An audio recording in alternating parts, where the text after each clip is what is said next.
Spotting before period, അതായത് period ആവുന്നതിന് മുമ്പേ തന്നെ ലൈറ്റായിട്ടൊരു സ്പോട്ടിങ് പോലെ ഇങ്ങനെ ബ്ലഡ് കാണാം. ഇത് ഒരുപാട് ലേഡീസ് കംപ്ലൈൻ്റ് ആയിട്ട് പറയാറുണ്ട്. ഇതുകൊണ്ട് അവർക്ക് അമ്പലങ്ങളിൽ പോകാനോ അതുപോലെ തന്നെ നമസ്കരിക്കാനൊക്കെ ഉള്ള ബുദ്ധിമുട്ടുണ്ടാവാറുണ്ട്. ഇതിന് ഒരുപാട് കാരണങ്ങളുണ്ട്. ഒന്നാമതായിട്ട് നമ്മുടെ ശരീരത്തിൽ പ്രൊജസ്ട്രോൺ എന്ന് പറയുന്ന ഹോർമോണിൻ്റെ കുറവുകൊണ്ട് ഇതേപോലെ സ്പോട്ടിങ് ഉണ്ടാവാറുണ്ട്. അതുപോലെ തന്നെ ബർത്ത് കൺട്രോൾ പിൽസ് എടുക്കുന്ന സ്ത്രീകൾ, അതായത് ഗർഭനിരോധന ഗുളികകൾ എടുക്കുന്ന സ്ത്രീകളിൽ ഇതുപോലെ സ്പോട്ടിങ് കാണാറുണ്ട്. അല്ലെങ്കിൽ സ്ട്രെസ്സോ ടെൻഷനോ ഒക്കെ ഉള്ള ലേഡീസിൽ ഇതുപോലെ സ്പോട്ടിങ് കാണാറുണ്ട്.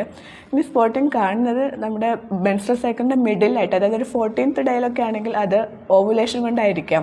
അതുപോലെ തന്നെ നമ്മുടെ പ്രഗ്നൻസിയുടെ സ്റ്റാർട്ടിങ്ങിൽ, അതായത് ഇംപ്ലാന്റേഷൻ നടക്കുന്ന സമയത്ത് ഇതുപോലെ സ്പോട്ടിങ് കാണാറുണ്ട്. അതുപോലെ തന്നെ പീരീഡ് ആവുന്നതിൻ്റെ കുറച്ച് ദിവസങ്ങൾക്ക് മുമ്പ് ഇങ്ങനെ സ്പോട്ടിങ് ആയിട്ട് തുടങ്ങി പിന്നെ ആക്ച്വൽ ബ്ലീഡിങ് വരാറുണ്ട്.